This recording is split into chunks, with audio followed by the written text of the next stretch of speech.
अस्सलाम वालेकुम to all of you. उम्मीद है आप सब खैरियत से होंगे। हम आपकी खिदमत में एक बार फिर से हाज़िर हुए हैं एक और नई वीडियो के साथ। इस वीडियो में हम आपको बताएंगे कि सिंध गवर्नमेंट ने एक नई स्कॉलरशिप जो इंट्रोड्यूस करवाई है 2023 के अंदर, जिसका नाम है Sindh education endowment fund scholarship. ठीक है, तो इस वीडियो में हम आपको बताएंगे कि किस तरीके से इसका फॉर्म फिल करना है और किस कौन कौन सी इसमें डॉक्यूमेंट्स आपको चाहिए। तो आइए चलते हैं इस वीडियो में आगे चल के देखते हैं कि किस तरीके से इसका फॉर्म फिल करेंगे। तो सबसे पहले आपने यहाँ पर गूगल क्रोम खोल ओपन कर लेना है। आप इस जगह पर भी लिख सकते हैं, आप इस जगह पर भी लिख सकते हैं। तो हम लिखते हैं इस तरह लिख, आपने यहाँ पे आके लिखना है SEEF। तो आपने यहाँ पे SEEF लिख के इंटर करना है। तो आप देख सकते हैं यहाँ पर सिंध एजुकेशन एंडोमेंट फ़ंड की एक वेबसाइट यहाँ पे शो हो रही है। तो आइए इसको ओपन करते हैं। तो अब ये वेबसाइट ओपन हो चुकी है। इस वेबसाइट पे आप देख रहे होंगे कि ये फर्स्ट, सेकंड और थर्ड नंबर पे एक लिखा हुआ है, हेडलाइन है कि apply online for SEEF scholarship.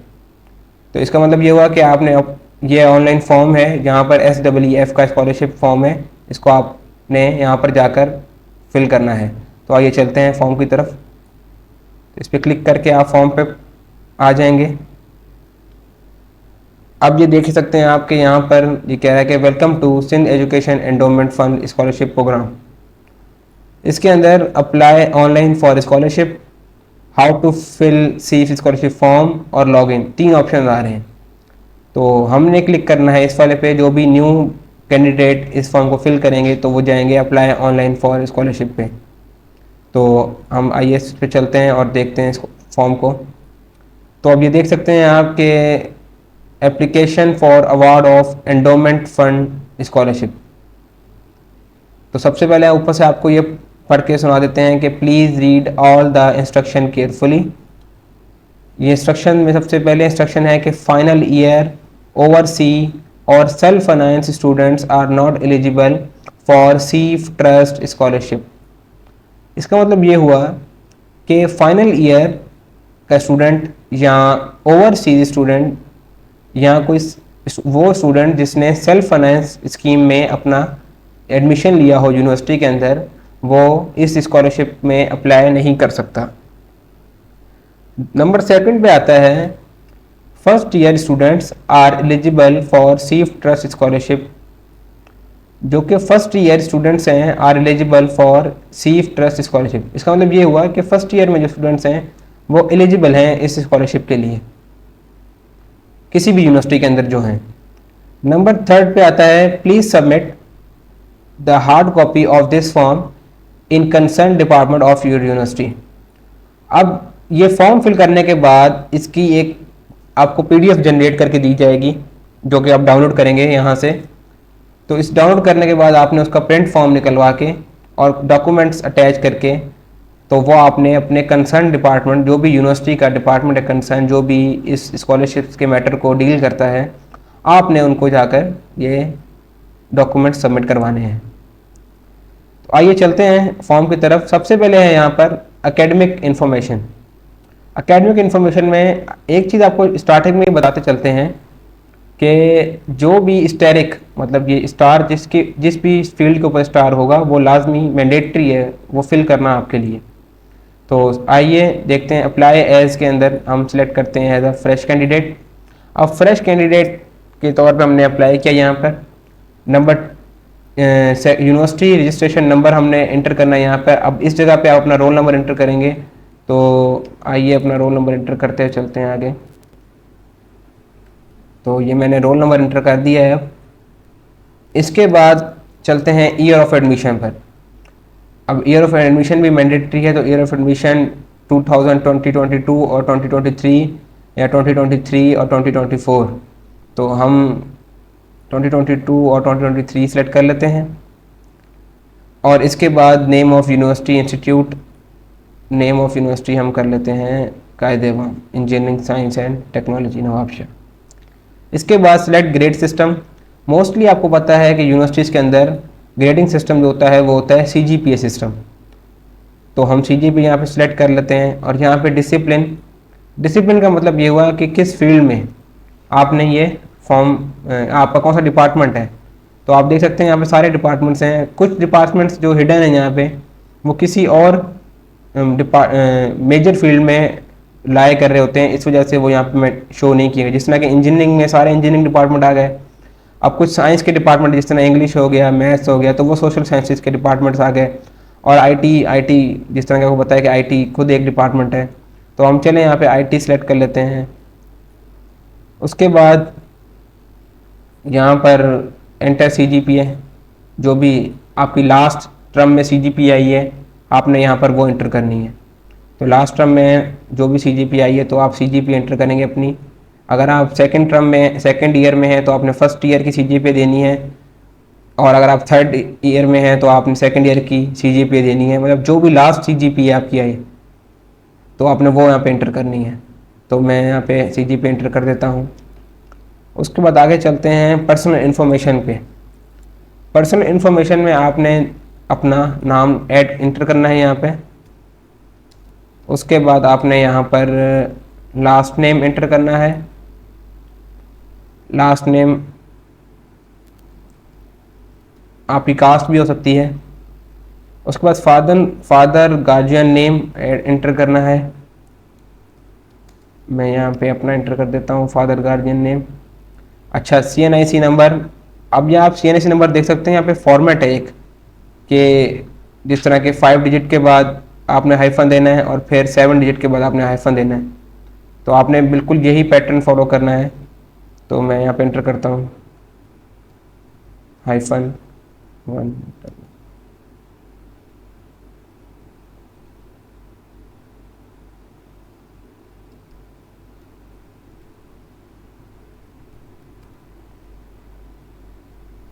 ठीक है, इसके बाद हम अपना फ़ोन नंबर एंटर कर देते हैं यहाँ पर। तो फ़ोन नंबर एंटर कर देते हैं।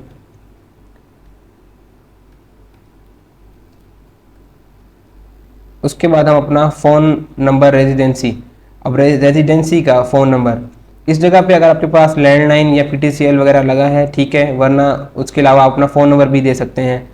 तो यहाँ पर जो आपने नंबर पहले दिया है आप वो भी दे सकते हैं, या अपने फादर या गार्जियन का नंबर भी दे सकते हैं आप यहाँ पे। तो मैं यहाँ पे एंटर कर देता हूँ। ठीक है, इसके बाद हमने अपने यहाँ पे एंटर करना है ईमेल। तो मैं यहाँ पे अपना ईमेल एंटर कर देता हूँ। उसके बाद आपने देखा है कि domicile and PRC form C। तो आपका जिस भी डिस्ट्रिक्ट का आपका जो डोमिसाइल है आपने वो यहाँ पे एंटर करना है।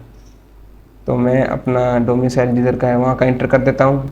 तो डोमिसाइल एंटर करने के बाद यहाँ पे आप देख सकते हैं यहाँ पर आ रहा है अपलोड फोटोग्राफ। अपलोड फोटोग्राफ के अंदर एक नोट है कि please upload a passport size 1.5 into 2 inches. और वो फोटोग्राफ जो भी होगा वो JPG और PNG फॉर्मेट में होना चाहिए। और उस फोटोग्राफ का जो साइज़ है वो मैक्सिमम 5 MB का होना चाहिए। तो एक पिक्चर अपलोड कर देते हैं अपनी हम, जो भी, जैसे कि आप अपनी पिक्चर अपलोड कर सकते हैं कोई सी भी, पर डायमेंशन और साइज़ उसका वही होना चाहिए। तो मैं एक पिक्चर अपलोड कर देता हूँ यहाँ पे अपनी। तो मैंने अपलोड कर दी है यहाँ पे पिक्चर। तो पिक्चर अपलोड करने के बाद हम यहाँ पर अपने ऐड करेंगे डिटेल्स ऑफ फैमिली मेम्बर। ठीक है, तो फैमिली मेम्बर्स का डिटेल ऐड करनी है यहाँ पे। तो सबसे पहले मैं अपने फादर की डिटेल ऐड कर देता हूँ यहाँ पे। फादर का नेम, फादर की एज, फादर का रिलेशन एज अ मेरे साथ फादर, और मार्शल स्टेटस मैरिड, ऑक्यूपेशन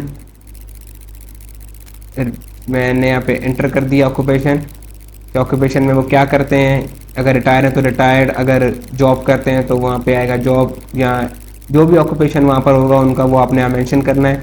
और किस ऑर्गेनाइजेशन में वो वर्क करते हैं आपने वो भी मेंशन करना है। ठीक है, तो मैं यहाँ पर ऑक्यूपेशन भी मेंशन कर दिया मैंने यहाँ पर, और ऑर्गेनाइजेशन भी मेंशन कर दी मैंने यहाँ पे। तो अब आप देख सकते हैं यहाँ पर एक बटन आ रहा है ऐड का। ये डिटेल इंटर करने के बाद आपने जो भी जैसे कि मैंने अपने फादर की डिटेल इंटर की है यहाँ पे, तो ये डिटेल इंटर करने के बाद आपने इस बटन को लाजमी क्लिक करना है। तो इस बटन को क्लिक करने के बाद आप देख सकते हैं यहाँ पर नीचे इंटर हो चुका है मेरे फादर का डेटा, और मैं अब एबल हूँ कि मैं अपने दूसरे मतलब फैमिली मेम्बर का डेटा इंटर कर सकूँ। तो आप देख सकते हैं कि मैंने यहाँ पे फादर का डेटा जो था वो इंटर कर दिया है और मैंने ऐड बटन को क्लिक कर दिया था। तो इसी तरह अब मैं दोबारा अपने दूसरे फैमिली मेम्बर, जैसे कि मैं अपनी मदर का डेटा इंटर करता हूँ यहाँ पे, तो उनका मदर का नेम, मदर की एज, मदर का रिलेशनशिप मेरे साथ as a mother, family marital status क्या है, मैरिड, ऑक्यूपेशन। अब ये मेरी मदर का एज अ मैरिड होगा क्योंकि मेरी मदर एज अ मैरिड है। अगर किसी के मतलब कुछ और हो, मतलब ब्रदर का स्टेटस जिस तरह कि अनमैरिड होगा तो वो अनमैरिड करेगा, या सेपरेटेड या कोई भी फॉर एग्जाम्पल कोई स्टेटस ब्रदर का या सिस्टर का होगा तो वो एज अ वहाँ पर वो अनमैरिड या डाइवोर्स या सेपरेटेड या विडोड कुछ भी वो वहाँ पर दे सकते हैं। तो मैं यहाँ पे मदर का एज ए मैरिड देता हूँ। ऑक्यूपेशन मदर का होगा एज अ हाउस वाइफ, अगर किसी की मदर कहीं जॉब करती हैं तो वो वहाँ पर वो देगा, और ऑर्गेनाइजेशन वहाँ पे मेंशन करेगा। अब हाउस वाइफ का ऑर्गेनाइजेशन क्या होगा, वो वहाँ पे एज अ होम होगा या हाउस होगा। तो वो करने के बाद आप देख सकते हैं कि यहाँ पे दोबारा ऐड बटन है, तो मैं अब इसको क्लिक करूँगा तो वो मेरी मदर का डेटा भी यहाँ पे एंटर हो जाएगा। तो मैंने यहाँ पे ऐड कर दिया, ठीक है। तो इसको आपने जितने भी आपके फैमिली मेम्बर्स हैं तो आप यहाँ पर फर्दर 1 बाय 1 ऐड करते जाएंगे, और ये सब की सब डिटेल आपने लाजमी फिल करनी है यहाँ पर, और फिल करने के बाद आपने ऐड बटन लाजमी क्लिक करना है, तो फिर वो नीचे ऐड हो जाएगा। आता है फाइनेंशियल, नंबर 3 पे आता है फाइनेंशियल इन्फॉर्मेशन। अब आपने यहाँ पर फाइनेंशियल इन्फॉर्मेशन ऐड करनी है यहाँ पर, जैसे कि आप देख सकते हैं कि वहाँ पर कह रहा है डिटेल ऑफ रेजिडेंशियल प्रॉपर्टी या इमूवेबल और इमूवेबल एसेट्स, ये दोनों आपने यहाँ पे मेंशन करने हैं। यहाँ पे अपने जो भी आपके पास है, जिसके पास नहीं है वो ना मेंशन करें, और जिसके पास है वो लाजमी मेंशन करें। तो यहाँ पर देख सकते हैं कि सिलेक्टेड रेजिडेंशियल में आपके पास 2 ऑप्शन आ रहे हैं, बेंगलो और अपार्टमेंट। तो मैं यहाँ पे एज अपार्टमेंट कर देता हूँ, यहाँ पे अपना एड्रेस दे देता हूँ कुछ भी, ठीक है। तो मैं एड्रेस दे देता हूँ यहाँ पर, और मैं यहाँ पे मैंने एड्रेस दे दिया है, और उसके बाद मैंने यहाँ पे उसका एरिया डिफाइन करना है कि कितना उसका स्क्वायर फीट एरिया है मैंने वो, और मैंने उसके बाद उसकी वैल्यू देनी है PKR के अंदर। तो मैंने उसकी वैल्यू यहाँ पे एंटर कर दी। उसके बाद नेक्स्ट आता है select immovable assets. Select immovable asset के अंदर मैंने यहाँ पर एंटर करना है। यहाँ पर देख सकते हैं आप क्या आ रहा है, plot commercial, land commercial, land agriculture या लैंड बोथ। तो मैं सिंपली यहाँ पे जो भी मेरे पास एसेट है एज अ प्लॉट कमर्शियल, मैं वो एंटर करता हूँ यहाँ पर, और मैं उसकी डिटेल जो है यहाँ पर उसका एड्रेस जो है एग्जैक्ट लोकेशन उसकी यहाँ पर मैं मेंशन कर देता हूँ, एंटर कर देता हूँ। उसके बाद फिर मैं उसका एरिया, ये देख सकते हैं एरिया मैं यहाँ पर एंटर कर देता हूँ, ठीक है। तो और उसके बाद यहाँ पर इसकी जो भी वर्थ है वैल्यू PKR के अंदर मैं यहाँ पे मेंशन कर देता हूँ, ठीक है। ये मेंशन करने के बाद नेक्स्ट आप देख सकते हैं कि मेंशन एक हेडलाइन है कि source of income per annum provide documentary evidence for income. यहाँ पे कह रहा है कि सोर्स ऑफ इनकम अब आपने बतानी है पर एनम, मतलब कि एनुअल, मतलब कि सालाना इनकम आपने बतानी है, और उस इनकम का आपने डॉक्यूमेंट्री एविडेंस भी देना है, ठीक है। तो नीचे अब देख सकते हैं आपके फादर, मदर, ब्रदर, सिस्टर या गार्डियन या अदर, तो इन सब के आपने या जिसका भी आपके पास जो भी मतलब घर में कमाने वाला है तो उसकी आपने इनकम यहाँ मेंशन करनी है। मैं सिंपली फादर का यहाँ पर मेंशन कर देता हूँ फिलहाल। फादर का प्रोफेशन, फादर क्या करते हैं, जिस तरह कि मैंने ऊपर मेंशन किया रिटायर्ड है तो यहाँ पे रिटायर्ड मेंशन कर दिया। सोर्स ऑफ इनकम क्या है, सैलरी है, पेंशन है, तो अदर। अब जिसके अब वो जॉब करते हैं तो उसकी तो सैलरी होगी, पर जिसके अब वो रिटायर हैं जिस तरह मेरे, तो वहाँ पे पेंशन आती है, पेंशन का सोर्स ऑफ इनकम, तो यहाँ पे मैंने मेंशन कर दी पेंशन, ठीक है। उसके बाद यहाँ पे लिखा हुआ है कि per annum income from all resources. अब यहाँ पर हमारे पाकिस्तान में तो इनकम आती है पर मंथ, तो पर मंथ को हमने मल्टीप्लाई, जो भी इनकम आती है उसको मल्टीप्लाई बाय आप 12 से कर देंगे तो आपकी पर एनम की जो भी इनकम है वो जनरेट हो जाएगी। तो मैं यहाँ पर एक इनकम एंटर कर देता हूँ, for example per annum 5 lakh रुपए, तो मैंने यहाँ पर एनम इनकम जो है वो एंटर कर दी है 5 लाख। इसी तरह मेरे पास तो सिर्फ फादर जो हैं वो अभी जो कमाते हैं। अगर आप किसी की मदर या ब्रदर या सिस्टर या कोई गार्डियन या कोई और भी कमाता है तो वो सब यहाँ पर फर्दर इंटर करते जाएंगे। ठीक है। इसके बाद यहाँ पर है कि whether any of your siblings is already availing the SEF scholarship. इसका मतलब ये हुआ कि पहले आपका कोई बहन भाई जो है वो स्कॉलरशिप SEF की स्कॉलरशिप जो है वो अवेल कर रहा है, उसको मिल रही है। अगर किसी को मिल रही है तो वो करेगा यस। अगर किसी के बहन भाई को स्कॉलरशिप नहीं मिल रही तो वो करेगा यहाँ पर नो। और उसके बाद फिर अब आपने करना है एंड में चेक प्रीव्यू।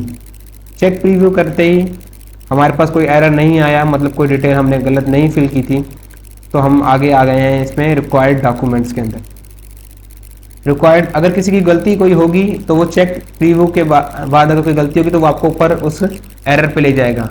तो अब आप देख सकते हैं नंबर 4 पे है रिक्वायर्ड डॉक्यूमेंट।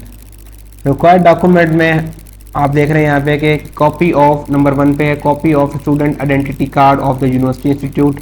मतलब आपके पास जो भी आपका आइडेंटिटी कार्ड है, ID कार्ड यूनिवर्सिटी का, वो आपने यहाँ पर हार्ड कॉपी में सबमिट कराना है उन डॉक्यूमेंट्स के साथ।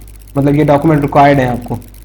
और नंबर 2 पे है copy of student NIC, copy of student NIC of father guardian. तो मतलब यहाँ पे स्टूडेंट्स का NIC, फादर का NIC और गार्डियन तीनों का NIC आपने यहाँ पे फादर और किसी का भी, मतलब तीनों में से किसी एक का भी आपने NIC जमा करवाना है। नंबर 3 पे copy of fee receipt of the university institute last paid. जो भी आपने लास्ट फी पे करवाई है आपने उसका जो रिसिप्ट है उसकी कॉपी आपने सबमिट करवानी है यहाँ पर। उसके बाद copy of certificate of domicile of the student. अब डोमिसाइल सर्टिफिकेट जो है स्टूडेंट का, उसकी भी उसने फोटोकॉपी सबमिट करवानी है। नंबर 5 पे है copy of permanent residence certificate of student. Permanent residence का जो सर्टिफिकेट है स्टूडेंट का, वो उसकी भी कॉपी फोटोकॉपी सबमिट करवानी है, ओरिजिनल सबमिट नहीं करवाना। नंबर 6 पे है copy of domicile certificate of father mother या गार्डियन।